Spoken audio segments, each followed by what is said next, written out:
preparado para entrar numa fria? Jacques Gomes Filho não teve opção. Em pleno ano internacional para a cooperação pela água, o nosso repórter especial foi parar no Parque Nacional Los Glaciares, uma região de montanhas, bosques, lagos e gelo, muito gelo.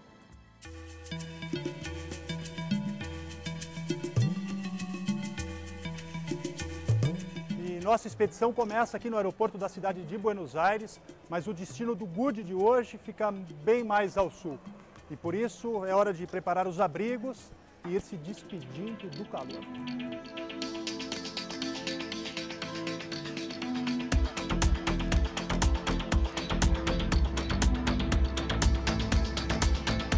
Desta vez, desembarcamos em El Calafate. Vamos lá, pronto para mais uma. Capital da província de Santa Cruz. Uma cidade pequena e pacata, assentada ao pé da Cordilheira dos Andes e às margens do Lago Argentino, o maior do país. 22 mil pessoas vivem na cidade e praticamente todo mundo trabalha com turismo. A grande atração desta terra varrida pelos ventos patagônicos é um elemento essencial da vida e recurso natural dos mais escassos. A água doce, que nesta região é abundante como em poucas áreas do planeta, especialmente naquelas geleiras do Parque Nacional Los Glaciares, que vamos conhecer a partir de agora. El Calafate é a porta de entrada do parque, o segundo maior e um dos mais visitados da Argentina.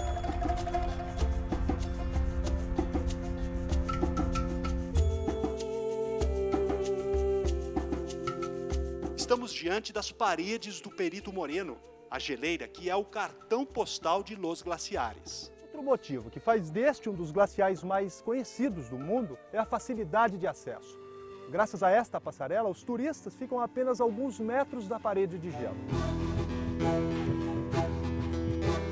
Uma experiência fria e transformadora para as quase 500 mil pessoas que visitam todos os anos este patrimônio natural da humanidade. Bom, e é claro que no meio de tanto turista sempre tem brasileiro, né? Vamos arriscar. Olá. Você é brasileira? Sim. O que tá achando desse visual? Tá tirando bastante foto aqui? Maravilhoso, deslumbrante. Um espetáculo, assim. Tudo água e impressionante o jogo de cor também, né? Que faz no gelo. Muito lindo.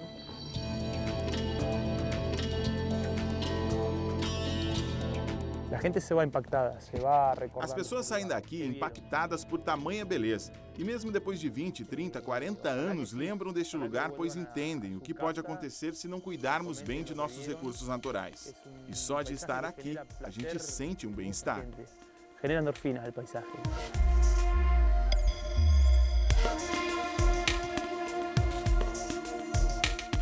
La alegría y la enorme posibilidad de contar con este regalo de la naturaleza. É uma alegria contar com esse presente da natureza, é fantástico. Dá para chegar perto, caminhar sobre eles ou simplesmente admirá-los. Tudo isso desperta bons sentimentos em quem vem até as geleiras, o que é muito bom, porque desperta nas pessoas a ideia de cuidar e preservar os glaciares para as próximas gerações.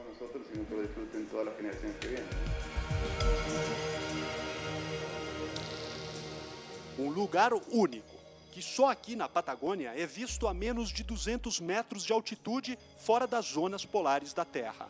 Na Patagônia, os glaciares estão muito baixos em relação ao nível do mar.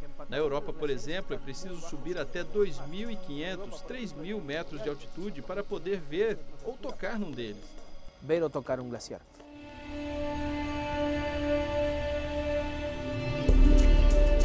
Mas tudo começa bem mais longe dali, na Cordilheira dos Andes, onde existe e resiste a maior massa de gelo do planeta depois da Antártica e do Polo Norte.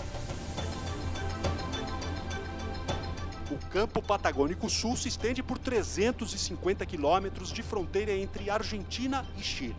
Recobre uma superfície total de quase 17 mil quilômetros quadrados, área maior do que a do arquipélago de Porto Rico. Ele abastece os glaciais chilenos e argentinos, que por sua vez alimentam lagos e rios que vão desaguar nos oceanos Pacífico e Atlântico.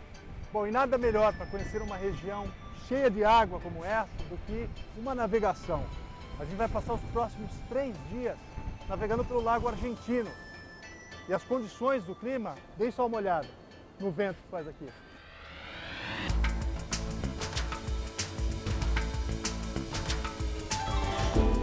São tão fortes que levantam a água do próprio lago. Mesmo assim, avançamos na direção oeste. Durante toda a tarde, mais vento, ondas e icebergs à deriva, as principais ameaças nestas águas protegidas por lei. O Lago Argentino é parte do Parque Nacional e, portanto, as atividades recreativas e esportivas não estão permitidas. Só barcos de 3 empresas estão autorizadas a explorar a atividade turística nesta área. Com isso, a gente evita vários inconvenientes, como o uso e o ingresso máximo a lugares em que podem acontecer incêndios, acumulação de lixo, contaminação do lago e acidentes. Isso facilita a fiscalização, o manejo e a preservação do parque. Também o controle e o manejo e a preservação, sobretudo, do parque. Depois de muita agitação, chegamos a uma baía mansa, em tempo de passar a noite em um porto seguro.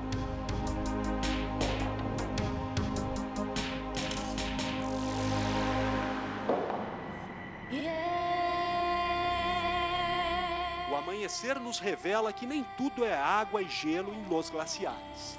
A primeira parada do cruzeiro é aqui na Puesto Las Vacas. Por que tem esse nome? É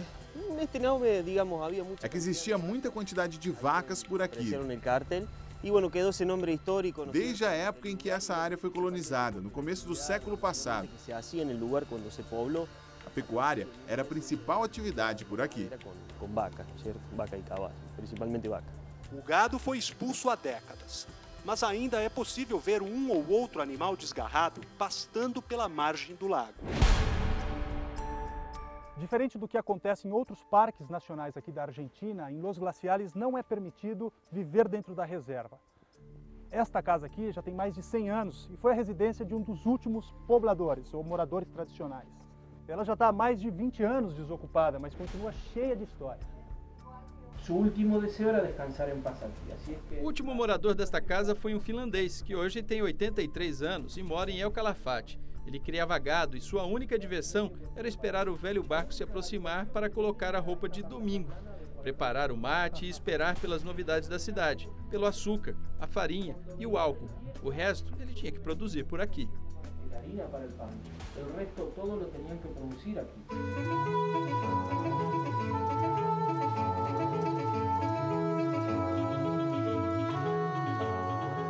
Uma região como essa, onde o clima e as condições climáticas são severas e existem poucas possibilidades de se conseguir alimento, aproveitava-se de todo, não? De todo, exatamente. Inclusive este hongo, como se chama? Este hongo se chama... Este fungo se chama popularmente de pão de índio. É bastante comum aqui na região. Os índios e os moradores antigos dessa área colhiam e comiam essas bolas amarelas cruas. Assim, simples, sem nenhum processo. Perfeito.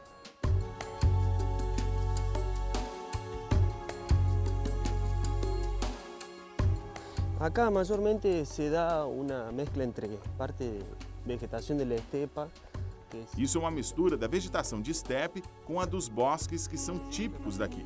Nesta região chove mais porque estamos bem perto da cordilheira. Por isso, dá para ver as árvores de 30 a 35 metros. De 30 a 35 metros, não é certo? Acá no lugar. E também espécies menores, de beleza gigantesca. Nasce mais no suelo. Essa é uma espécie de orquídea aqui da Patagônia. É chamada de palomita e é típica de ambientes de bosque com muita umidade e chuva. É muito linda a flor que dá. Muito linda a flor que tem.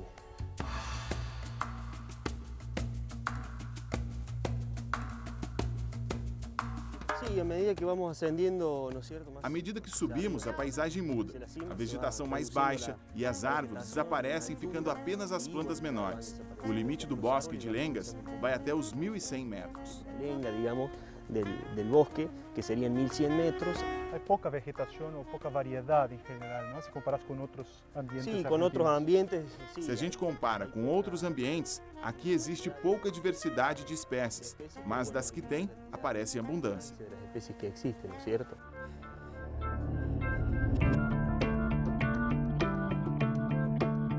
A gente não viu nenhum animal silvestre aqui ainda, mas tem rastros que eles deixam por aqui. No caso, um pedaço de couro de lebre, que possivelmente, segundo o Mariano, foi atacada por algum predador e ficou aqui. Y ficou, exatamente.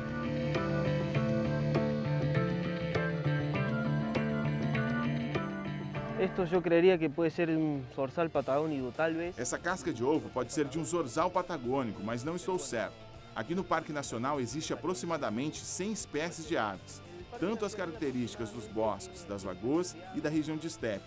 Entre essas, tem aquelas de valor especial, porque são importantes, pois são escassas e raras. O côndor é uma delas. Una de ellas es el pato de los torrentes, el cóndor, como entre otras, ¿no es cierto? E lá está ela, a maior de todas as aves da cordilheira, símbolo soberano dos Andes.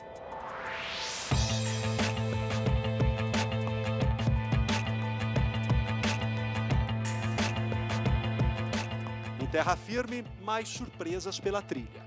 Que se puede ver, bueno, es un aspa de volteo de huemul. Olha aí, um chifre de uemu, um cervo típico da cordilheira e também um monumento nacional da Argentina. A Argentina tem 4 monumentos nacionais e um deles é o uemu. Somente os machos têm chifres como este, que são renovados a cada ano. Eu vou marcar exatamente o ponto em que a gente encontrou, tirar uma foto e levar o chifre para o arquivo.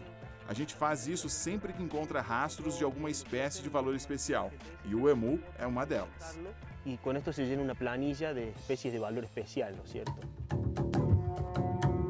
A região tem também pumas, além de outros cervos e mamíferos de médio porte.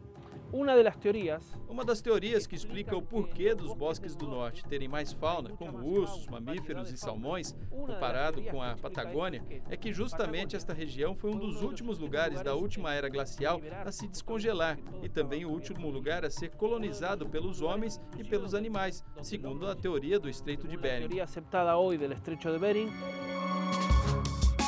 A trilha continua montanha acima. O vento aqui já é outro. Parece que a gente está frente de uma geladeira com a porta aberta. E aí quando a gente chega aqui, a gente percebe por quê. Uma vista exuberante que faz valer a pena a caminhada.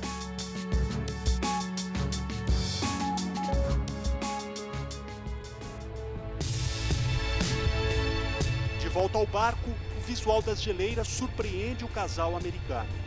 Muy impresionante. Muy impresionante, muy bonito.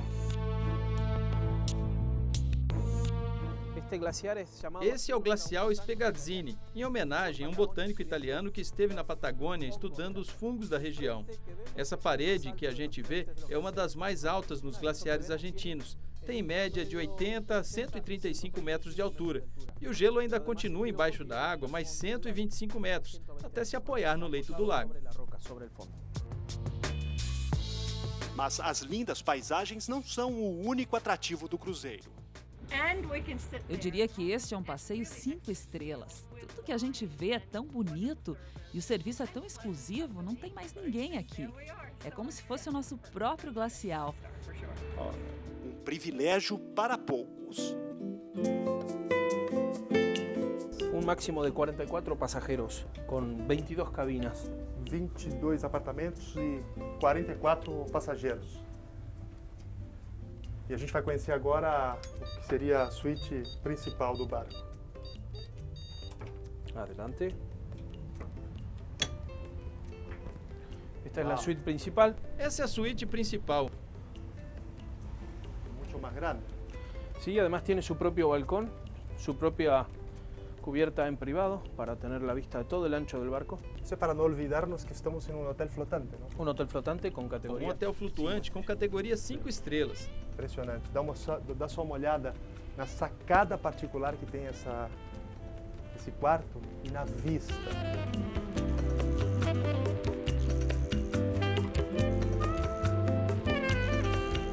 Mas luxo mesmo é contar com ingredientes seculares e naturais no cardápio, enquanto viajamos de uma geleira para outra.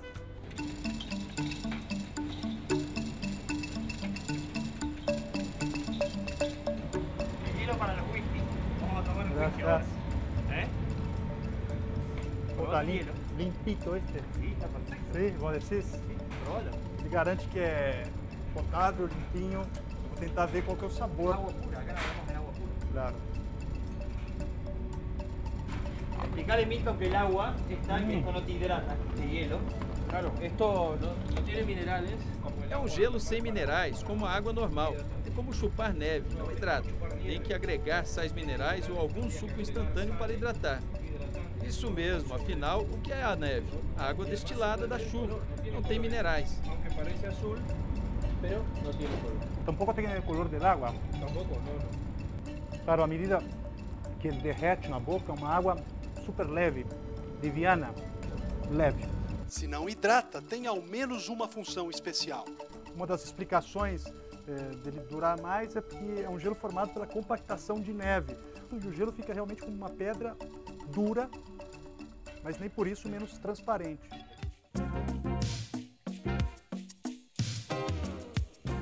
Foram necessários séculos de compactação para transformar a neve branca neste cristal transparente de gelo. E para entender um pouco mais como isso acontece, vale lembrar a nossa visita ao museu especializado em glaciologia, um museu inteiro dedicado à história da água e do gelo. Do lado de fora, o glaciário chama a atenção pela forma. Uma geleira em plena paisagem desértica. Mas é dentro que o museu nos surpreende ainda mais. E o Dante, que é o responsável dos guias acá. Olá, Dante. Como funciona isso, Dante? Vení, que te explico. Esse hielo, que seria água, Sim, inclusive dá para muito mais. O gelo se manifesta de diferentes formas, como a água, a neve, o gelo estacionário, gelo marinho, gelo glacial e solos congelados. Imagina só que a gente tem até um espaço dedicado para a água que se encontra fora do planeta Terra. Muito mais allá do planeta Terra. Para descobrir como a neve se transforma em gelo, primeiro é preciso entender como funciona um glacial. À medida que a neve cai, vai formando camadas ou estratos, e a neve que está acima começa a pressionar a que está embaixo, fazendo com que as moléculas comecem a perder ar. À medida em que aumenta a pressão, a neve perde ar e se transforma em neve granulada, depois em nevisca, até se transformar numa molécula de gelo glacial, que praticamente não tem ar. Devido a que está perdendo o aire. E assim a neve intensamente compactada vira gelo. E aí já é o clarito, transparente que Exatamente. Hora de colocar roupas especiais para provar na prática todo o conhecimento do museu. Uau! Cerrado, 25 minutos encerrado. É, na verdade, um bar, como qualquer outro. E a grande atração por aqui, mais uma vez, é a água, em seu estado sólido. Olha só, a parede é de gelo, o piso é de neve, os móveis são feitos com icebergs retirados do lago argentino. Dá só uma olhada na temperatura. Agora aqui faz mais frio do que lá no glaciar. Ou seja, lá no glacial Perito Moreno é como estar de frente de uma geladeira. Acá literalmente... É como estar dentro da geladeira. É sim, aqui é muito frio, muito frio. O balcão é de gelo e até o copo em que são servidos os drinks. Dá só uma olhada. Ó. Uma geleira bem parecida com a de Perito Moreno.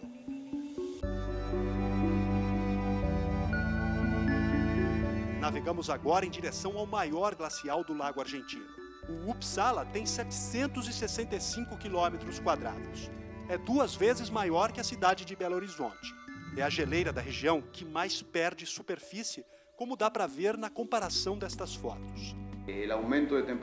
Existem setores da cordilheira onde o aumento da temperatura está associado à diminuição das precipitações, o que faz com que os glaciais, nas últimas décadas, tenham um balanço negativo. Segundo a NASA, em 12 anos, as paredes do Uppsala retrocederam 3 quilômetros. A quantidade de icebergs desprendidos é tão grande que o barco não pode chegar muito perto. É difícil estabelecer qual é a culpa, não? É difícil estabelecer de quem é a culpa. Se existe algo que caracteriza o clima em escala global, é a variabilidade. Sempre muda de um ano a outro. E agora a comunidade científica acredita que, além dessa variabilidade natural, tem as mudanças climáticas relacionadas ao aquecimento global induzido pela atividade humana. Aquecimento global induzido pela atividade humana. Mas como proteger um bem tão valioso se a ameaça está por todos os lados? Desequilíbrio a escala global. Esse desequilíbrio em escala global é um motivo a mais para a gente ter uma lei de proteção para esse recurso que é fundamental. Recurso que é fundamental.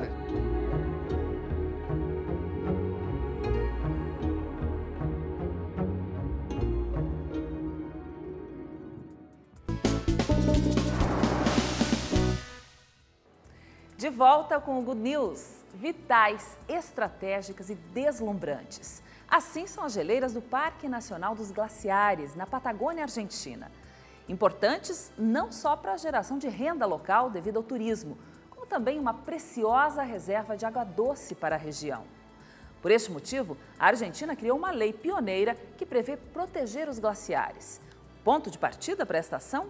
A criação de um inventário para saber como preservar esta imensidão gelada.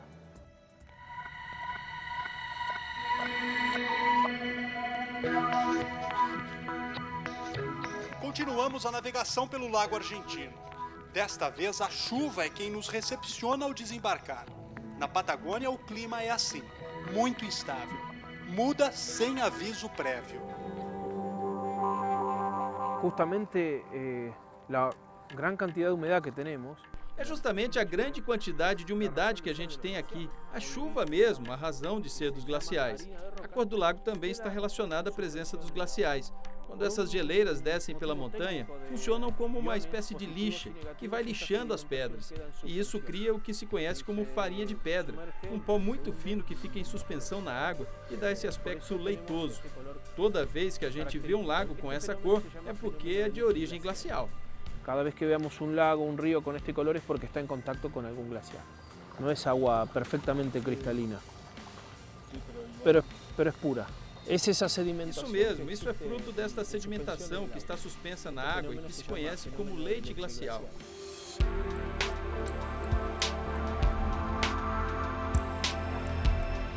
Perto dali, a cachoeira com mais de 200 metros de altura parece ser uma fonte inesgotável de água. E há uns anos, 6, 7 anos, há uns 6, 7 anos, no inverno especialmente duro nesta região, a lagoa glacial que existe lá em cima da cachoeira transbordou de tal forma que arrasou com tudo no seu caminho. Agora a gente vê esta área limpa, com muitos troncos e pedras acumulados, e esse clarão no bosque. Essa água vem das geleiras e das montanhas. Desde lejos. São as reservas de água que temos. Quem vive perto dos glaciais sabe que o degelo é, antes de mais nada, um processo natural e bastante antigo. 3 ou 4 milhões de anos. 3 ou 4 milhões de anos atrás, o que em termos geológicos não é muito tempo, o planeta se esfriou. Existem diferentes teorias que não são totalmente aceitas, mas o certo é que o gelo avançou muito mais a leste de onde estamos agora. Essa grande massa que forma o campo de gelo continental patagônico é hoje só 10% do que foi durante as eras glaciais. Em uma das máximas glaciações. Apesar desta retração, o gelo e a água são abundantes em Los Glaciares, o que muda a maneira de ver e se relacionar com estas incríveis geleiras. A importância social das geleiras de Los Glaciares não está associada fundamentalmente ao recurso hídrico, já que a água é muito abundante por ali, mas sim a outro recurso que dá vida a essa região, que é o turismo. A realidade é bem diferente, mas ao norte do país, onde a região andina é desértica e abriga quase 2 milhões de pessoas que vivem com pouca água, mesmo estando bem aos pés da cordilheira. E quanto mais longe, mais dependentes ficam dos glaciais. O caudal está fortemente associado, diretamente associado à quantidade da precipitação, da neve que cai em cordilheira. O volume dos rios patagônicos está diretamente associado à quantidade de precipitação de neve que cai na cordilheira. Mas há anos em que quase não neva em algumas regiões. E é nessas épocas críticas que aumenta a importância dos glaciais. Eles abastecem os rios com o derretimento de suas geleiras. Essa água serve para o consumo, para a agricultura, para a atividade industrial. Para consumo, para água, para riego, para atividade industrial. A cordilheira funciona como uma espécie de barreira natural que impede a entrada da massa de ar úmida que vem do Pacífico. Ao subir a montanha, o ar esfria e a umidade condensada se precipita em forma de chuva e neve.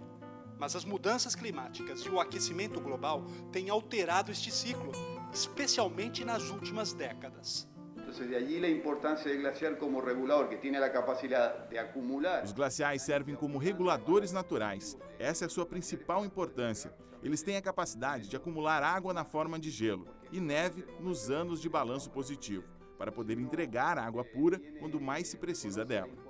Se a gente reconhece a importância dessas reservas hídricas estratégicas, é fundamental estabelecer aonde se encontram, que tamanho tem e que capacidade de abastecimento de água que esses corpos de gelo têm. Por isso é fundamental ter um inventário no país. É nossa obrigação saber onde estão essas reservas e, sobretudo, como elas evoluem com o passar do tempo. Onde está essa reserva e, además, como essa reserva evoluciona no tempo. Informações preciosas, principalmente para este grupo de cientistas que uma vez por mês se encontra em Buenos Aires. Eles percorrem a Argentina e comparam as fotos tiradas por satélites com medições feitas em loco, direto das grandes massas de gelo. O primeiro levantamento nacional de todas as geleiras do país já detectou mais de 11 mil geleiras. E eles estão só no começo. Onde vas a ter que quantidade de glaciares tenés. O inventário não começa nem termina em 2 ou 3 anos. Ele vai continuar para sempre, porque sabemos que os glaciais estão sofrendo alterações em decorrência dos processos de mudanças climáticas que acontecem em escala global. Um trabalho que começou há mais de 3 anos, quando a Argentina aprovou uma lei pioneira para proteger seus glaciais. Nela é proibido, por exemplo, qualquer atividade ou obra que comprometa as geleiras, como a construção de estradas e a exploração por mineradoras. Lo veo perfecto, lo veo necesario e urgente. Isso é perfeito, é necessário e urgente. Estava fazendo falta. É um primeiro passo para tornar mais eficiente a conservação, com mais informação. A gente tem que divulgar não apenas a foto, o glacial, mas sim sua capacidade de armazenar a água pura e potável, um recurso para todos os seres humanos. Para todos os seres humanos. É muito provável que... A gente vai saber quantos glaciares existem, em que bacias eles estão presentes, qual a direção predominante do gelo, qual a espessura no começo e no fim de cada um e qual é a área de cada geleira. Quer dizer, é uma série de informações que vão permitir prever quanta água essas massas de gelo podem aportar em situações críticas. Estamos todos dispostos a cuidá-lo, sim. Mas a lei não resolve tudo. É apenas a ponta visível de uma questão bem mais complexa, associada às mudanças climáticas do planeta, como o desprendimento de blocos de gelo. Eles flutuam livremente nas águas do Lago Argentino e são o sinal mais claro do derretimento das geleiras. A única exceção dentro do parque é também o glaciar mais conhecido. E este é o Perito Moreno, que, segundo os cientistas, está em equilíbrio há mais de 90 anos. Ou seja, estas paredes não avançam nem retrocedem há quase um século. E esse é um ótimo motivo para a gente conhecer ele mais de perto.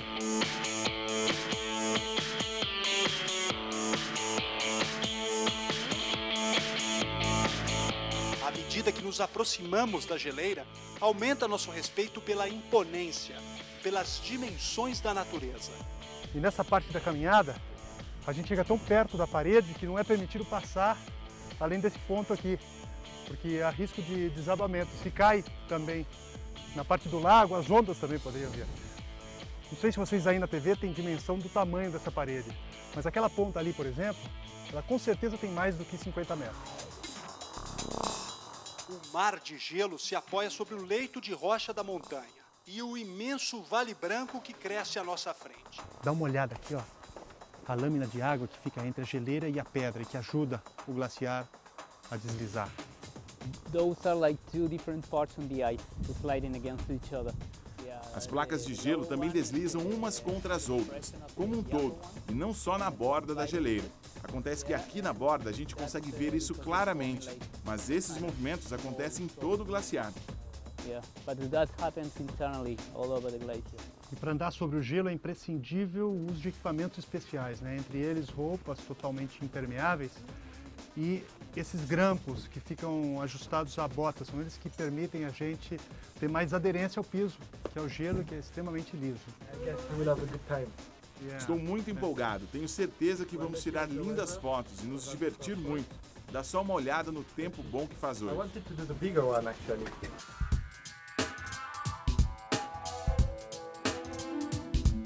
É, porque nem sempre é assim. Numa primeira tentativa de caminhar sobre o gelo, fomos surpreendidos. É o temperamental clima patagônico. Hoje é um dia especialmente frio para essa caminhada, a temperatura agora é de 1 ou 2 graus positivo. A gente não pode parar muito durante o caminho, porque isso esfria o corpo. Então, manter-se em movimento é uma das estratégias dos guias para fazer com que a turma aguente. E a chuva também aumenta a sensação de frio. Nessas condições fica até mais difícil de andar e quase impossível de trabalhar. Uma tarde com água por todos os lados. Nada parecia dar certo.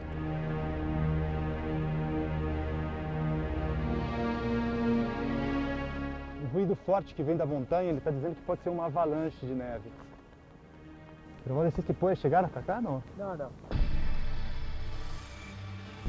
Ou seja, um simples movimento das placas de gelo faz com que a paisagem mude o tempo todo. E por isso é tão perigoso também. Claro, quando estão vazios são perigosos porque podem ter 40 ou até 50 metros de profundidade. Já os que têm água, dá até para nadar.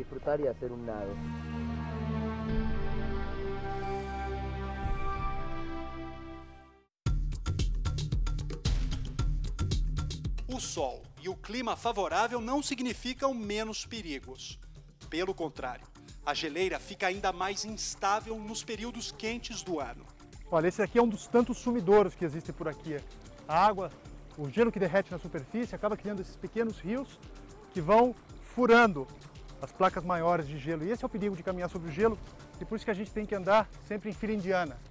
Uma hora para cima, outra para baixo. O grupo avança lentamente, mas sempre com passos certeiros. Afinal, qualquer passo em falso... Dá só uma olhada nessa fenda que divide esses dois blocos de gelo. E fácil, tem mais de 20 metros.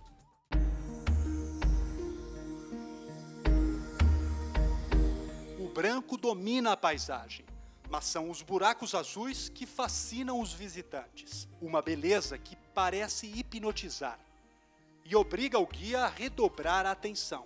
Be careful, guys. One step. Cuidado aqui, pessoal. Dá um passinho para lá, por favor. Look at the problem. The problem if you fall in a crevasse.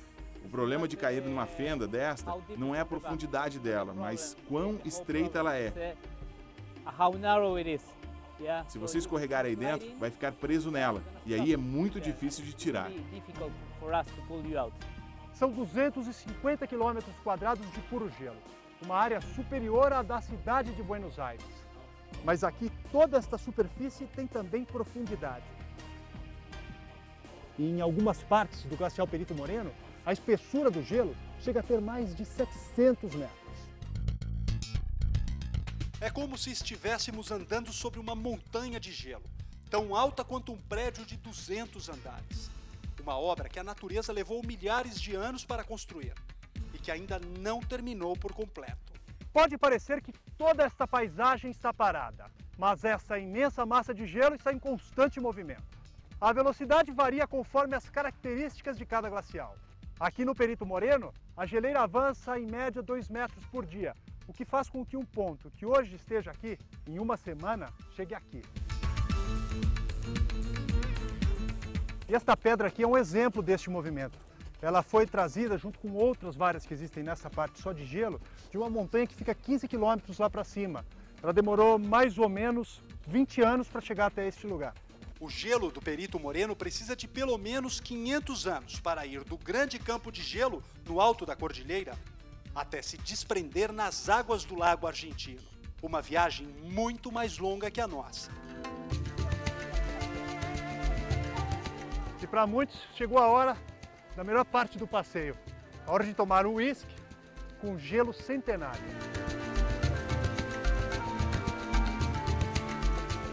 Bueno, es algo muy entretenido. É bem legal trabalhar aqui. É muito divertido trazer gente da cidade para um meio tão natural. Porque estamos no meio natural. Mas é também uma responsabilidade, porque além do passeio em si, a gente quer que as pessoas aprendam algo sobre esse lugar. Además de que se lleven una buena impresión del lugar, tener la oportunidad. Caminhar sobre um glacial é o sonho de muita gente. Me dá uma satisfação em poder tornar essa experiência uma realidade. Experiência mais que importante, creio.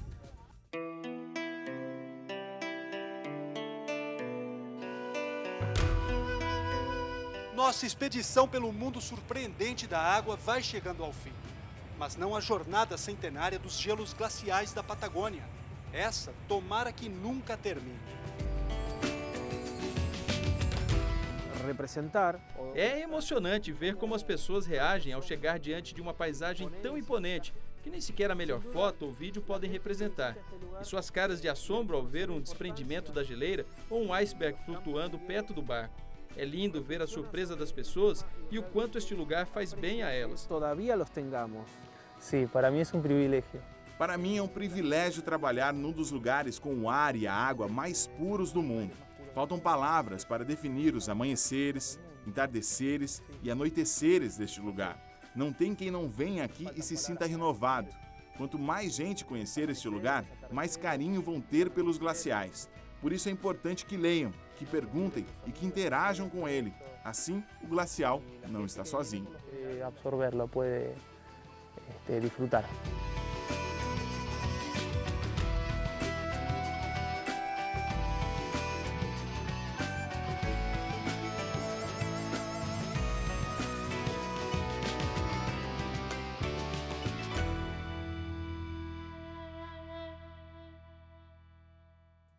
O programa de hoje chegou ao fim, mas você pode rever estas e outras aventuras no nosso site, redetv.com.br/GuNews. Também estamos no Facebook, é só procurar por GuNews, espaço Rede TV, tudo junto.